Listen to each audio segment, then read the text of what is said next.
नमस्कार and welcome to curiously education. दोस्तों, मैं हूं Prashant Mavani. I hope you are doing good. हमारे देश के लिए ये एक बहुत ही अच्छी खबर है। पेगाट्रॉन, शायद आपने इस कंपनी का नाम सुना होगा। पेगाट्रॉन जो है ये एक आईफोन मैन्युफैक्चरर हैं और अब पेगाट्रॉन ने ये डिसाइड किया है कि वो अपना जो लेटेस्ट फ़ोन है आईफोन का, आईफोन 14, सबसे एडवांस आईफोन का फ़ोन जो है, एप्पल का फ़ोन जो है, वो हमारे देश भारत में प्रोड्यूस करने वाली है, which is a very great news. सितंबर 2020 की बात है जब फॉक्सकॉन नाम की एक कंपनी है, तो ये जो कंपनी है ये भी आईफोन्स बनाती है। तो फॉक्सकॉन ने आईफोन 14 को बनाने की शुरुआत जो है वो भारत में कर दी। अब पेगाट्रॉन कॉरपोरेशन जो है, अब इसने भी ये डिसाइड किया है कि अब फॉक्सकॉन की तरह वो भी भारत में प्रोडक्शन स्टार्ट कर देगा। ये सेकंड एप्पल सप्लायर हैं जिसने भारत में मोबाइल फ़ोन को असेंबल करना जो है वो स्टार्ट कर दिया है। अच्छी बात यह है कि लोकल जो हमारे देश में डिमांड है एप्पल की, तो ये फ़ोन्स तो यहाँ पर बेचे ही जाएंगे। इसी के साथ साथ एक्स्ट्रा फ़ोन्स बनाए जाएंगे ताकि भारत से मेड इन इंडिया वाले आईफोन्स जो हैं वो दुनिया के दूसरे देशों में एक्सपोर्ट किए जाएंगे। और ये जो पेगाट्रॉन कंपनी है वो production linked incentive scheme for smartphones, ये भारत सरकार ने निकाली है। इसके बारे में भी हम बात करने वाले हैं। डोंट वरी अबाउट इट कि ये क्या है, कैसे काम करती है, इसकी कुछ गाइडलाइंस भी डिस्कस करने वाला हूँ। बट बेसिकली ये जो ताइवानीज़ कंपनी है, ये जो पेगाट्रॉन है, ये ताइवान की कंपनी है। तो ये ताइवान की कंपनी ने ये तय किया है कि वो फाइनेंशियल ईयर 2022-23 और फाइनेंशियल ईयर 24-25 में 1132 करोड़ रुपीस भारत में इन्वेस्ट करने वाली है और यहाँ पर प्रोडक्शन जो है वो स्टार्ट करने वाली है। इंडिया और यूएसए के बीच में रिलेशनशिप अच्छे होते जा रहे हैं। वी ऑल्सो नो कि ये दोनों देशों के लिए एक प्रॉब्लम मेकर है, ट्रबल मेकर है, दैट इज़ चाइना।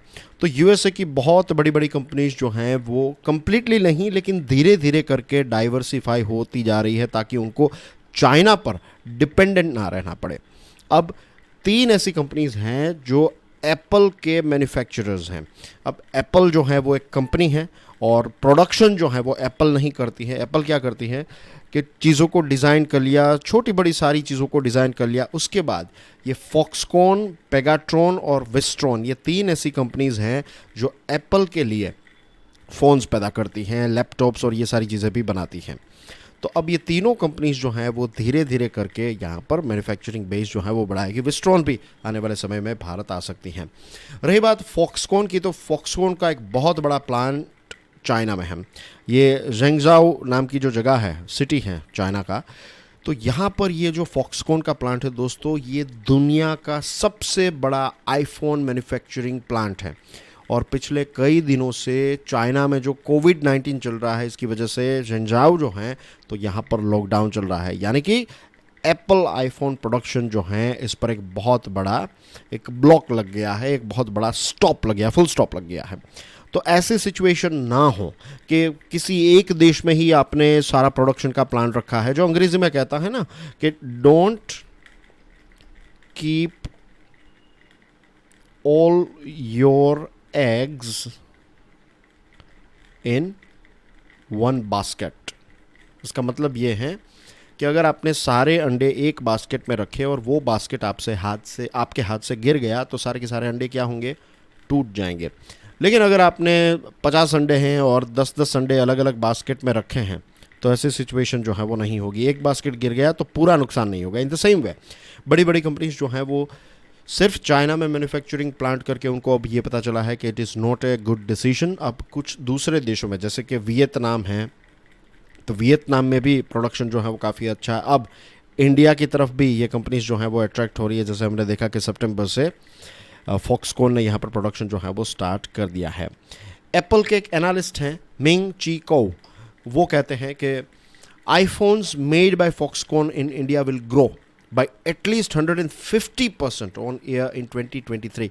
अभी जो बनाया जा रहे हैं उससे 150% ज़्यादा 2023 में आईफोन्स बनेंगे हमारे देश भारत में। और मीडियम से लेकर लॉन्ग टर्म का गोल जो है कंपनी का वो ये है कि भारत से बनने वाले आईफोन्स जो हैं तो उनमें से 40-45% जो हैं वो तो एक्सपोर्ट किए जाएंगे। और करंट जो प्रोडक्शन हो रहा है तो उसका सिर्फ 2 से लेकर 4% ही हम एक्सपोर्ट करते हैं। फ्यूचर में 40 से लेकर 45% जितने फ़ोन्स जो हैं वो एक्सपोर्ट होंगे। अब बात करते हैं PLI स्कीम के बारे में।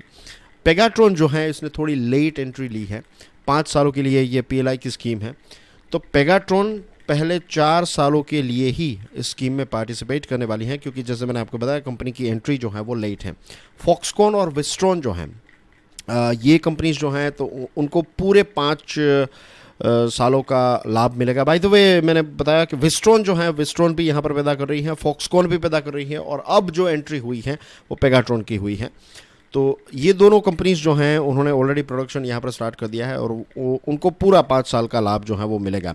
पीएलआई स्कीम में ऐसा है कि जो ग्लोबल कंपनीज होती हैं उनको 5 सालों के अंदर जो टोटल मिनिमम इन्वेस्टमेंट हैं वो 1000 करोड़ का करना है 4 सालों के अंदर। स्कीम 5 सालों के लिए है, लेकिन पहले 4 साल जो हैं तो उसमें उनका टोटल इन्वेस्टमेंट जो है वो 1000 करोड़ होना चाहिए, और पहला साल जो है उसमें उनका इन्वेस्टमेंट जो है वो 250 करोड़ रुपीस होना चाहिए। फिर बाद में अगर लेट्स से दूसरे साल आप 100 करोड़ का ही करते हैं और उसके बाद का जो साल है उसमें आप इन्वेस्टमेंट बढ़ा देते हैं तो वो चलेगा, लेकिन 4 सालों के अंदर टोटल 1000 करोड़ रुपीज़ होना चाहिए। पहले साल के अंदर 250 करोड़ रुपीज़ का इन्वेस्टमेंट जो है वो आपको यहाँ पर करना पड़ेगा। ठीक है, लास्ट जो ईयर है 5वां साल जो है तो उसमें आपका कोई इन्वेस्टमेंट का कमिटमेंट जो है नहीं है तो भी चलेगा। 4 सालों के अंदर आपको अपना पूरा इन्वेस्टमेंट जो है वो कर देना पड़ेगा। तो पेगाट्रॉन जो है वो 4 सालों के लिए ही इन्वेस्टमेंट करने वाली है, तो वो पहले 3 सालों के लिए ही इन्वेस्टमेंट करेगी। 3 सालों के अंदर उनको ये 1000 करोड़ जो हैं वो ख़त्म कर देने हैं। उसके बाद जो 4th ईयर है उसमें उनको कोई इन्वेस्टमेंट नहीं करना है। आई होप ये चीज़ आपको समझ में आ गई। अब पीएलआई स्कीम जो है इसको 2020 में सरकार ने लॉन्च किया था, और इसका लक्ष्य बेसिकली यही है कि जो डोमिनेंट जियोग्राफीज है, जैसे मैंने आपको बताया चाइना, तो चाइना एक बहुत बड़ा प्लेयर है मोबाइल मैन्युफैक्चरिंग में। वियतनाम जो है ये भी बहुत बड़ा प्लेयर है। ये दोनों देश जो है ना, चाइना और वियतनाम, आज भी मोबाइल फ़ोन एक्सपोर्ट्स में लीड करते हैं, सबसे आगे हैं। और भारत का लक्ष्य ये है कि 2025-26 तक पहुंचते पहुंचते भारत $60 बिलियन के फ़ोन्स जो हैं वो एक्सपोर्ट करे। और अच्छी खबर ये भी है कि पीएलआई स्कीम फॉर स्मार्टफोन्स जो है इसने रिजल्ट दिखाना भी स्टार्ट कर दिया है।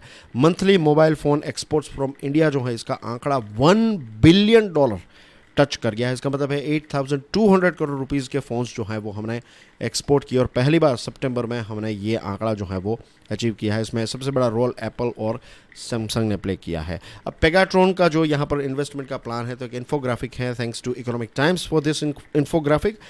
पेगाट्रॉन जो है वो भारत में 94,349 करोड़ रुपीज़ के फ़ोन्स 4 सालों में पैदा करेगा, और ये डिवाइसेस जो हैं इससे 77,293 करोड़ रुपीज़ के एक्सपोर्ट होंगे, और 28,000 से भी ज़्यादा जॉब्स जो हैं वो चेन्नई की फैसिलिटी में जनरेट होगी। And that's basically everything in today's discussion. Let us connect via Telegram, Instagram, Facebook and Twitter की लिंक्स आपको कमेंट सेक्शन में मिल जाएगी। इसी के साथ दोस्तों, we proudly support Mission Life. Mission Life makes the fight against climate change democratic, in which everyone can contribute. मैं आप हम सब छोटे छोटे ऐसे स्टेप्स उठा सकते हैं जिससे हम क्लाइमेट चेंज को रोक सके। तो रिक्वेस्ट है आप भी कुछ ऐसे स्टेप्स उठाइए। And that's basically everything from my side. Do consider subscribing curiously education. Video पसंद आया हो तो hit the like button, and please do share this video with other people. God bless you all. जय हिंद।